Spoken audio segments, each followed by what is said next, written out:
Hey everyone, before we jump into today's episode of the Paranormal Prncess podcast, one, put a disclaimer out there that there are talks of sexual assault in this episode, so if this is a trigger for you, please take care. Alright, let's jump into the episode. I guess it's time to erase that I'm a strange girl. I went away, but now I'm locked inside a strange world. I hope I'll get to go back to what I once created. Hey guys, it's Paranormal Prncess here, and today I've got my good friend Joe from Paranormal Library, and we are going to discuss, get ready for it, the Warrens, which is a pretty spicy topic here in the paranormal field. You've already just received 6 hateful emails. Just saying, yeah. They're already coming in. They're already coming. But yeah, because so many people are super supportive of the Warrens, and after Lorraine died, I think it was this year, like so many people came out and just with these like pouring heart posts about how amazing she was, and I was kind of surprised by that.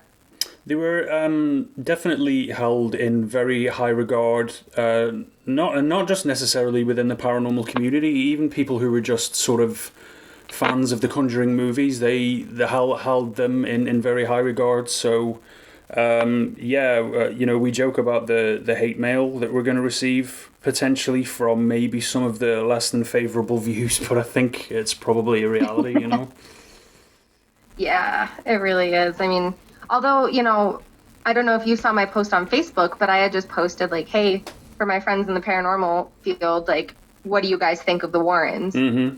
And a lot of people actually responded like pretty vehemently, like they're frauds or that they're liars. And I was very shocked by that, I must admit. I was very much expecting when I clicked into that post at least a 50-50 split, but it did seem that the majority of people were saying no, they're frauds, no, they're outright liars, and I was quite surprised to read that. I was surprised, yeah. But I mean, I don't know. So like, let's talk about some of their most famous cases. We can start off with the Big Bang with Amityville. Mm-hmm.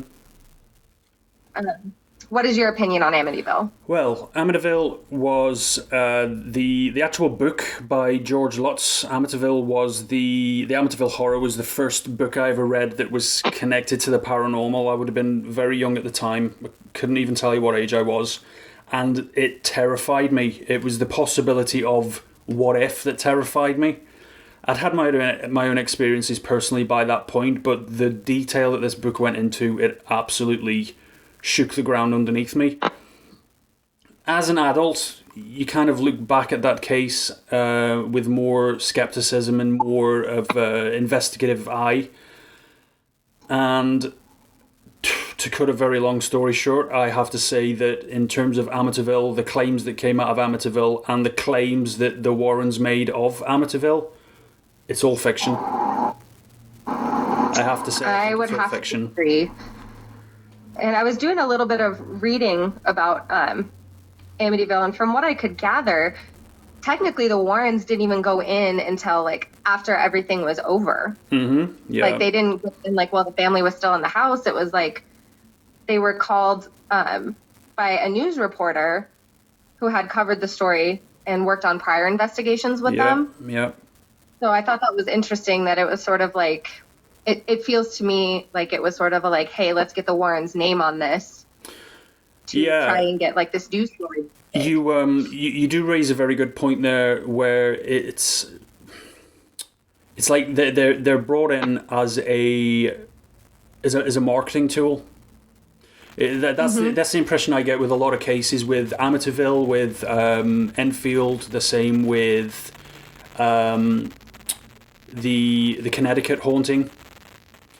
It seems it's almost as if they were brought in as a marketing tool, because on the back of each of these cases there were book sales, there were eventually films made of them, so on and so forth. So yeah, it does seem as if the dust settles a little bit, things quieten down. Okay, we need to spark more interest in this, so let's bring the Warrens in, and then without fail, every time they get involved, it does seem that there's reports of demonic possession, or the house is built on a doorway, or one thing and another.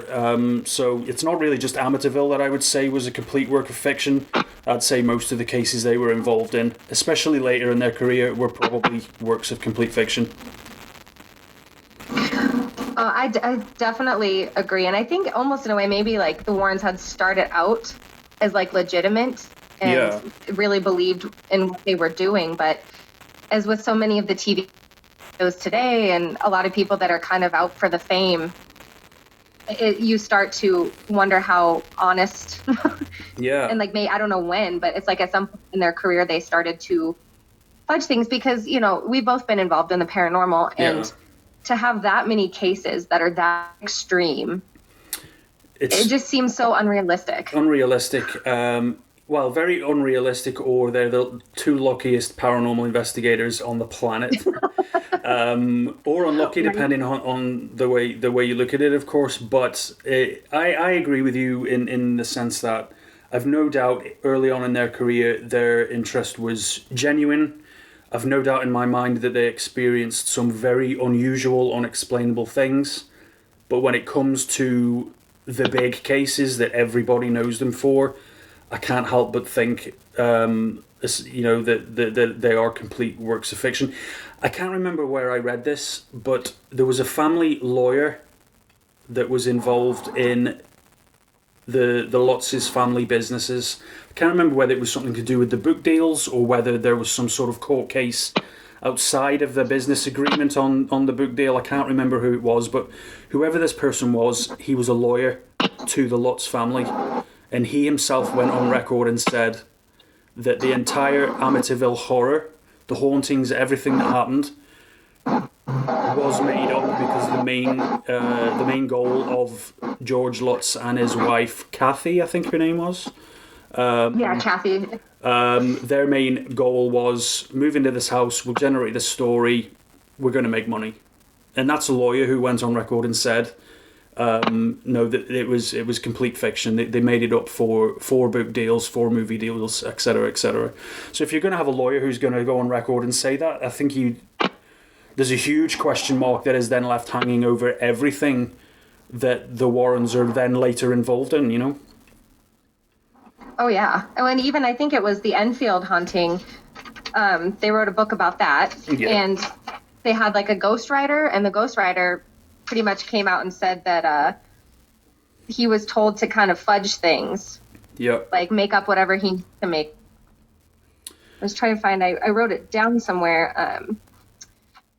But, and that's another questionable thing. If someone from each case, or maybe not every single case, but at least the big ones kind of comes out and says like, yeah, we were told to fudge things or it was for money. Like it really discredits a lot of their work, which is unfortunate if it was real.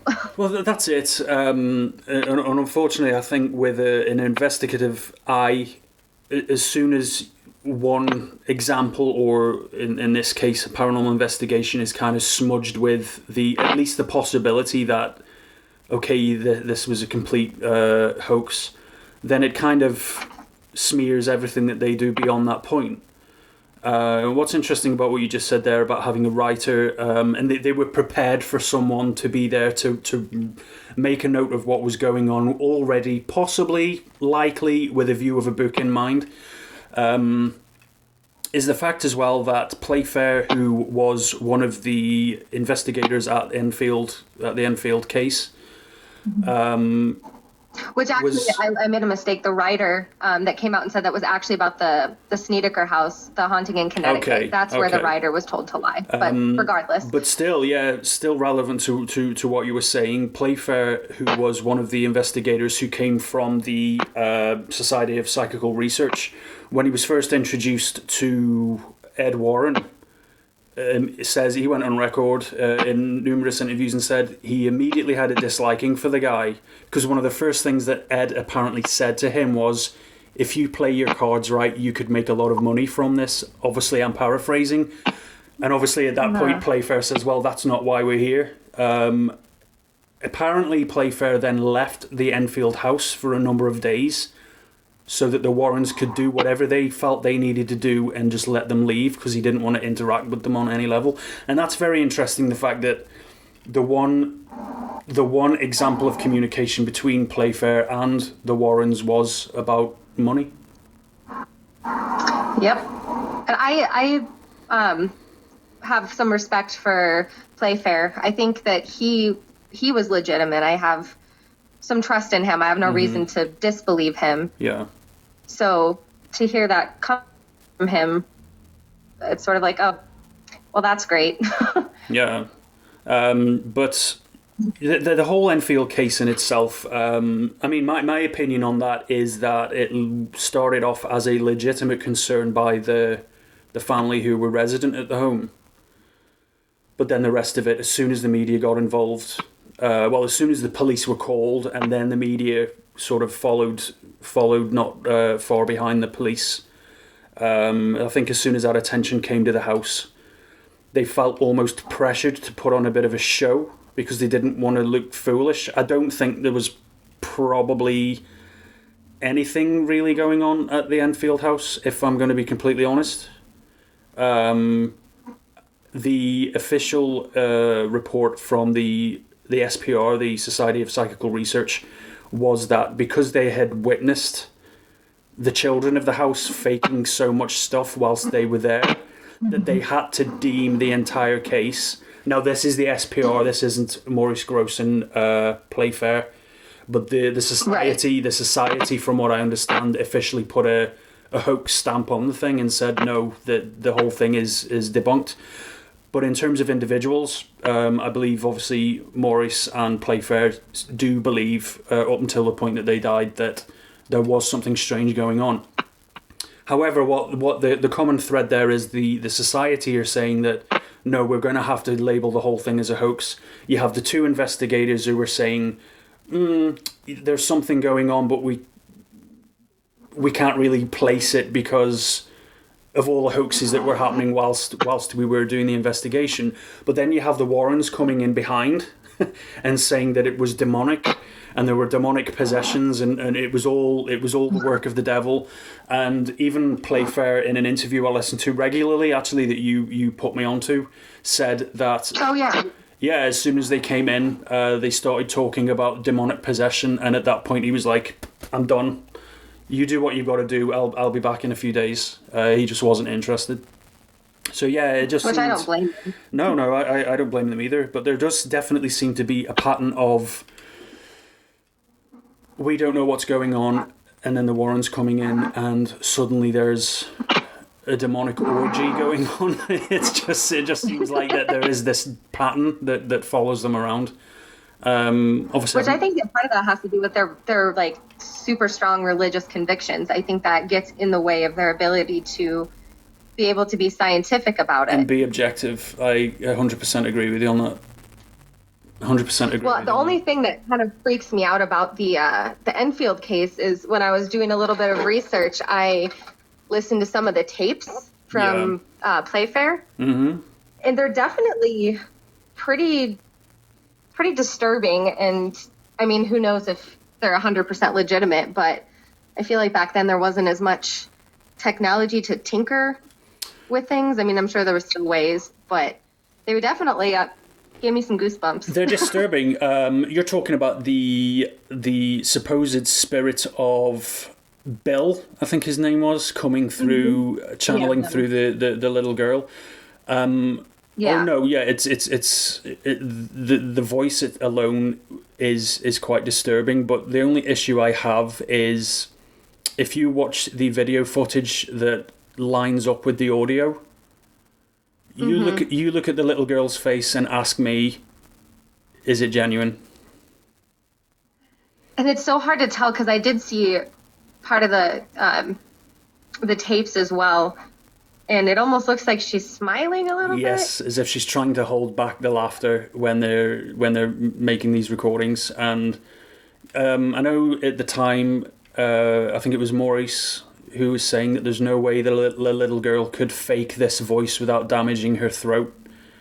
But a lot of people have some very unusual and unique abilities and talents, some children grow up with a more natural ability for music or art or whatever the case may be. You know, maybe she did actually have an ability to just manipulate her own voice in a way that didn't seem possible at the time. But again, as with Amityville, I feel that the Enfield case is it's surrounded by so much likelihood of there being a hoax that I can't get on board with it. Yeah, I feel the same way. And you know, now that, so when I started like learning about the Warrens, did you ever see a show called A Haunting where they did really bad reenactments of stories? Yeah, I did actually. Sort of like haunted. Yeah, I did see that. Yeah. Way back in the day, and there's one of the first episodes that came out that my mom and I watched was called A Haunting in Connecticut, and of course the Warrens were on there. And then I started seeing the Warrens on more episodes. Yeah. So when I was younger, I used to think that the Warrens were just the absolute coolest people. Yeah. And then I kind of forgot about them, to be honest, for a while. And then all these movies started coming out based on these true stories. And I even, Lorraine has come out and said, you know, like very loosely based, but it's amazing how many people kind of take the movies for like a factual account of what happened. Yeah, it's like this. Oh, we've just discovered this historical document. No, it's a movie. it's a film. Chill, relax. Yeah. And it's crazy. I mean, and even the Amityville movie that came out in the 70s, that one scared the crap out of me as a kid. I remember the glowing eyes scared me so bad. Yeah. And you know, all of it is just. It's just not good for the paranormal community. It's not good for the paranormal community, and I think one of the reasons why the Warrens are held in such high regard and why they have the reputation that they do is what's unusual about them is that as an investigator, if I came to you, Eryn, and said I was on this investigation and I saw the furniture in the living room levitate and it was flying around the room and things were being broken. It was absolutely insane. As an investigator yourself, the first thing you're going to respond with is, okay, well, have you got this on camera? Have you at least got any photographs? And if I say to you, no, then you have two options. You either believe me because you trust me, or you keep a degree of skepticism because I have no evidence whatsoever, right? What seemed to happen and what was unique about the Warrens is because they were involved with so many big-time paranormal media storms of cases, was that as soon as they said, oh, this happened, everybody just went, oh, did you just hear that this happened? And they didn't have to provide any actual evidence or proof or anything like that. They could just say whatever they wanted and people would believe them. And touching on what you said earlier about their religion kind of stopped them to a degree from being objective and scientific. I'm currently reading a book at the moment called The Demonologist, and the way that book is written is almost as if Ed and Lorraine are trying to give you facts about demons, forgetting that demons are a part of a system of belief, and anything that comes from a system of belief isn't really a fact. Does that make sense? So it's like, yes, absolutely. Yeah, no, these facts that you're presenting are your beliefs. They're not facts. They may feel like facts to you as an individual, but unfortunately they're not actual facts. They're just a part of your belief system. So with that kind of ability to just say this is a fact, and also not having to sort of back things up with the kind of evidence that you and I would probably have to back our claims up with, I think that's where they got to the reputation that they have now. And if you think about it, they were really the first people to pave the way in the media. Like, there's plenty of people who have been investigating the paranormal forever, but I mean, they were kind of the first big, like, quote unquote investigators. Well, they made the paranormal. Yeah, exactly. They made the paranormal almost like this Hollywood attraction. Yeah. You know, and they were the first to kind of go on camera, whether it was through talk shows or at conventions or things, whatever they were doing. They were the first people to kind of stand up and say, oh, you know all this stuff that you only ever read of in books or see in films? Well, we can tell you that it's real, and obviously people are going to flock to that, right?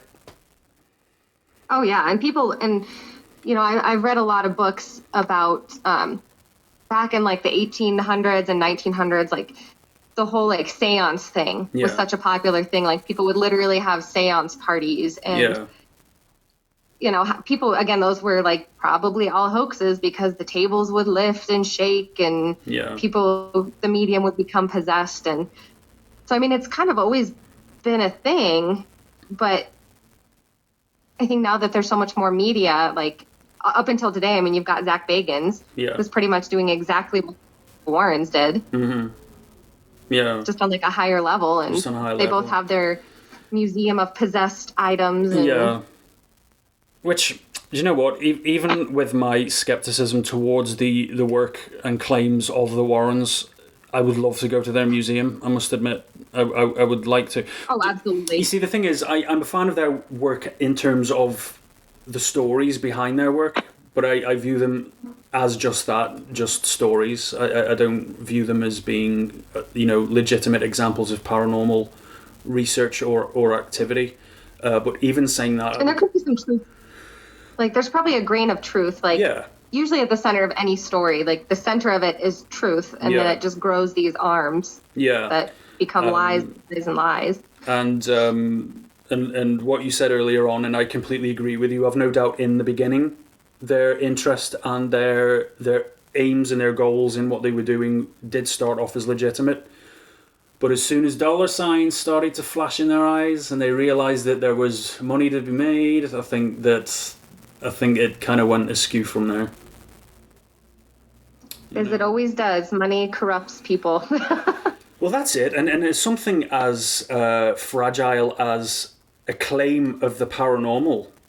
You know, that's a very fragile entity in itself because, you know, you see it time and time again. Every time there are reports coming out of a building or a location, whatever the case may be, and then the media gets involved, then immediately you just see everything kind of lose control and the goal and the sight and the end of the road that's in mind in terms of trying to find out what's going on just seems to go out of the window because, you know, if you make a claim of, oh, my house is haunted, and then you have a newspaper knocking on your door and nothing happens, you need to make sure something happens now that you've got media attention, you know?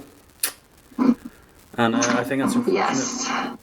You know, speaking of media attention, I'll just refer to it as the elephant in the room. What are your thoughts? Now here we go. What are your thoughts on the recently discovered elephant in the room? You know, I am honestly very shocked that it is so. Like, I had to dig to find these articles on the supposed affair / relationship that Ed had with an underage girl that was like living in their house. Yeah. I mean, how is that not, especially in this day and age? Yeah. I'm really surprised that has been so brushed under the rug. Yeah. Completely squashed. Squashed. And the fact that, like, knowing the Warrens to the level that I do and the level that you do, and then to kind of be told all out of the blue, oh, by the way, there's this alleged child sex molestation case, I suppose you would call it, against Ed and Lorraine, and you're like, what? And then you start digging. Not only was I shocked, but I felt a little bit sick. I felt sick by the whole thing. And, you know, this lady is in her 70s now. I can't understand what she has to gain by talking about it. Like, if I believe her, I think I'm just still like processing the information. Like, I just can't believe that they're so celebrated and they might have done something like this. Allegedly. It's ignorant. This is all alleged, guys. It's all alleged. But yeah, and to be honest, the way that I'm going to sort of treat it and process it is just that, and until there's evidence put forward, as opposed to just a testimony. Until there's actual evidence to back up that testimony, that's all it is. It's a testimony. But it's surprising that, like you say, a woman in her 70s is making these claims, and yet the whole thing just seemed to have been squashed and nothing. From what I could gather, anyway, the research that I did, it does appear like nothing was ever done. In terms of an investigation, it was literally her just giving this testimony, and then that's it, the end of it. But yeah, no, I didn't feel good reading about it, but I in the spirit of fairness, until there is evidence produced to say yes or no, I'm not going to jump to a conclusion on it. Yeah, and honestly, at this point, I doubt there will ever be any evidence, considering both of the Warrens are passed, and this lady's in her 70s, and I just don't think we'll ever really know. It's just something that once you hear something like that, it's kind of hard to just ignore it, and then you wonder, because the studios were made aware of it, and I bet you that the studios probably wanted to put the kibosh on that. Yeah. With all of the movies they're putting out, I'm sure that's the last thing they want. Well, one of the articles that I read actually was that this, whether it was just the way that the article was written, I'm not sure, but the way that it was portrayed in this article was that this was stumbled upon by studio executives during it was either that the first Conjuring movie had just been released or it was about to be released. So you may have just hit the nail on the head there, whereby the reason it was squashed is because they didn't want the film to be financially affected by this story that's on the horizon, allegedly. I need to stop doing that. I'm watching a lot of South Park lately, and that's why this allegedly. I need to stop it. Me too. But yeah, the whole thing was just disturbing. In fact, that's probably the most disturbing thing I've ever read about the Warrens. Including all of their paranormal claims. It was just, I hate reading about things like that. But like I say, I'm not going to draw a conclusion based on the story of one person. But as you say, Eryn, once you read something like that, it's hard to just let it go and just forget about it. I can't do it. It's always going to be there now. I really can't either, because so many, not to get too political here, but a lot of people that go through these types of things are dismissed. Yeah. And I mean, that's got to be hard. So I mean, I can't say one way or another. I always want to believe these, like, the victims, because you would hope that people wouldn't lie about that, but people do. I guess there was a case over here in the UK fairly recently where this guy had come forward and said that he had, hard evidence of a paedophile ring within the British Parliament. And then when the police finished their investigation, they came across the fact that he himself, the guy who was making these accusations, he himself was a paedophile. Oh my God. And that was ballsy on his part. Yeah, and there was no evidence. He got caught. Well, from what they say, there was no evidence to suggest that there was this twisted ring within the UK Parliament. But people do lie about this stuff. I'm not saying that this woman is lying, but given what we know human nature can be, that's where you have to draw the line and say, well, until evidence is presented, I'm not going to jump to a conclusion. As harsh as that might sound. Honestly, we're not really big supporters of the Warrens anyway. So it's not like we're turning some sort of... Because, when someone, like a celebrity that people like, it comes out about them, everybody's first reaction is like, oh, no, that's not true. They wouldn't do that. Yeah. And so I feel like we're not doing that. No, we're definitely not, because, like, as you say, we're not really fans of the Warrens. It's nothing against them personally. It's just their the legitimacy of the claims that they made as paranormal investigators. So you put that to one side, and then there's this accusation on top of this about the supposed, allegedly, sexual. I need to stop that. The molestation claim put against them by this woman. I'm not going to dismiss it, but I'm certainly not going to sort of hold it as the testimony as evidence in itself, because okay, well, where's your evidence to back it up? It's just as you say, it's hard once you hear something like that and that seed is planted. How do you get rid of it? And unfortunately, as you say, we're probably never going to know if it happened. You know, because I know, and I hate to draw this conclusion about religion, but I mean, there are a lot of super religious, like overly religious people that are very, like, live a very Christian or Catholic life, that it comes out that they do stuff like this. Yeah. I mean, you've got all the priests in the Catholic Church, and so I honestly wouldn't be surprised if the Warrens kind of were involved in something like that, but we'll never know. No, I don't think we ever will. But like I say, I think it's important that, you know, without that actual evidence to back up what the testimony says, to just kind of, you know, don't forget about it, don't dismiss it, but just hold it at a distance until there's more information available. And to be honest, one thing I wasn't able to find out in my research in regards to this claim, at least, was if there was an investigation, how long did the investigation last for? That I couldn't say, because I couldn't find that information. Yeah, there really was not a lot about this. Yeah. Like I said, I had to go pretty far into Google and Google very specific things. Yeah. I was just, I don't know. Yeah, it's and it's funny. On a lighter note. I love the actors that play the Warrens in the movie. Yeah. Have you seen most of the movies that have come out about their cases? Well, I've seen, ironically, I stayed away. I don't watch a lot of horror, Eryn, if I'm honest with you. And the reason for it is because the whole idea for me of watching a horror film when I was younger was the buzz and the excitement of getting scared.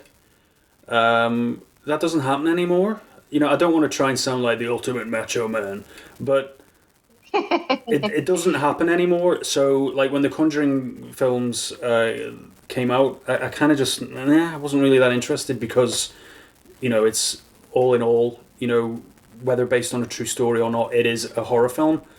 And the only, you know, saying that, though, the only Conjuring movie that I have seen is The Conjuring 2, which relates to the Enfield poltergeist case. And the way that film was portrayed, the whole thing was very, very contradictory to the reality. Because that film... and then they added the nun in there, too. And you always need I can never pronounce it. Vitek or Vitek came in at the end, and I don't know. And then they made the spin-off. Yeah, but it was the whole thing of the way that movie portrays the Warrens is like they were the main investigatory body of the Enfield poltergeist, and they were there for a long, long, long time. But other sources suggest that they were there for 2, maybe 3 days tops. And then left. And then left, but it had decided that it was demonic before they'd even set foot in the door. And this is coming from Playfair, things that Playfair of the SPR stated in numerous interviews that they were hardly there. So yeah, in terms of entertainment value, I liked the film. In terms of, you know, accuracy, obviously it's a movie, so let's not hold up too much hope in terms of how accurate it is, because, ladies and gentlemen, it isn't. You know, it is Hollywood. Hollywood is pure entertainment. Gonna be a star in Hollywood. Have you seen all of the films? I always wonder about the Annabelle. Oh, sorry. Go ahead. Have you seen all of the Conjuring movies?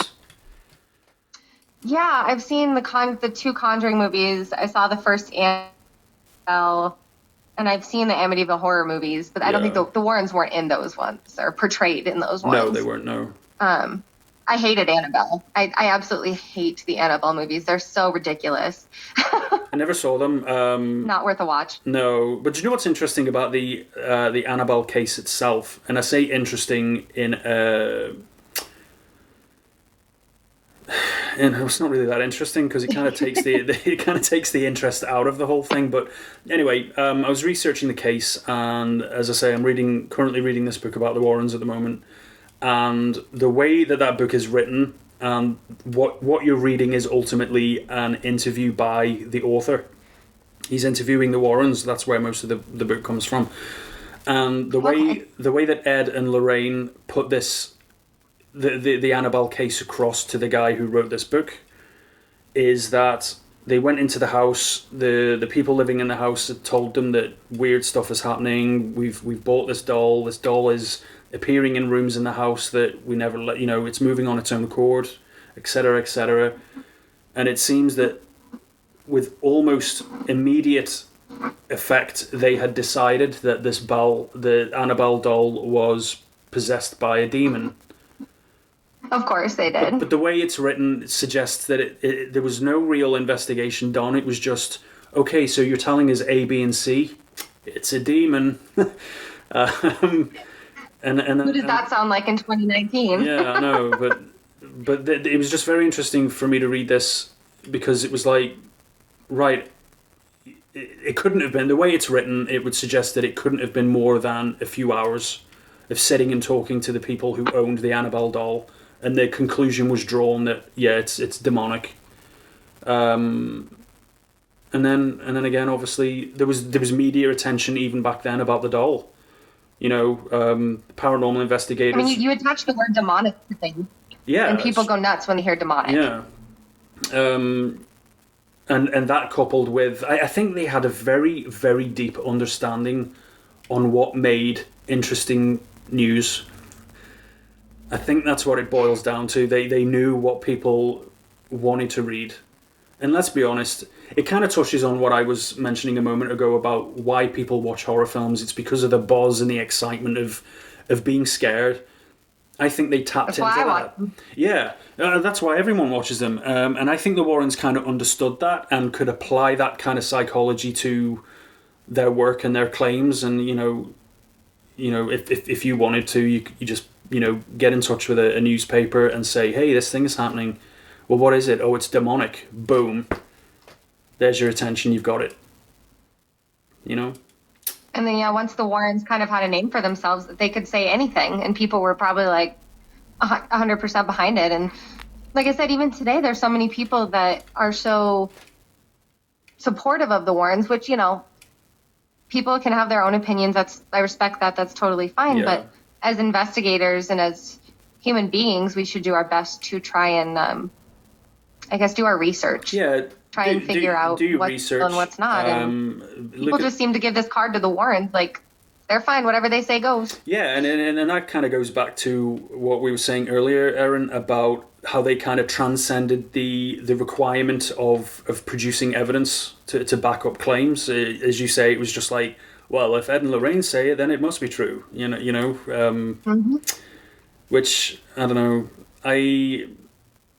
as an investigator, I cannot sort of relax my convictions to the point where I can just accept the word of someone, whether they're famous or not, over, okay, can you produce something that backs up what you're saying? We need evidence. And yeah, I thought it was interesting too to just bring it back really quick to the, I don't know how the hell to say this name, the Snedeker house, the one in Connecticut. Snedeker, yeah. I mean, people still live there because supposedly, for anybody that doesn't know, that house, when the family moved in, it had been a funeral home at one point, and that's when one of their sons was very ill, was diagnosed bipolar, schizophrenic, all these things, and so you have to wonder how much that plays into, whether it was a medical thing or a paranormal thing. Yeah. But people are living there now, and they say that it's absolute horseshit, and the house was never haunted. They've lived there for, I don't know how long, but a decent amount of time, and they've never had one thing happen. Yeah. And that actually reflects as well the current family that live in the Amityville house.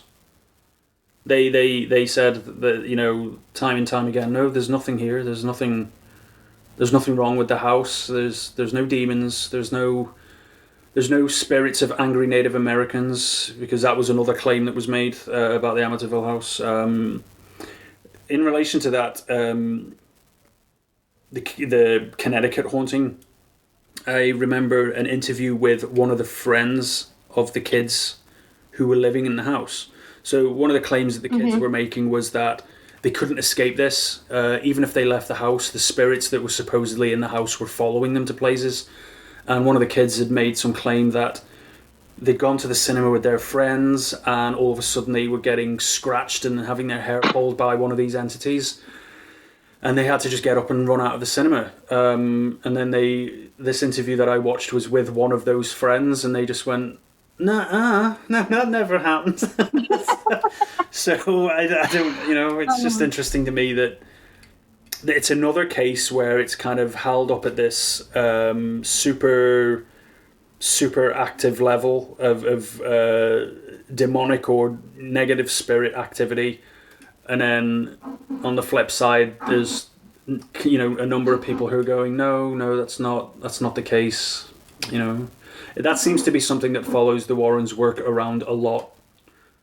Huge amplified claims followed up with no, that's not the case. Yeah, and Ray Garton, the author of the book, he went on official record to say, I guess the note I have that from an article I pulled, it says that he went on record that not only was he given conflicting stories from the family, but he was given directions to ignore those conflicts and sensationalize the story.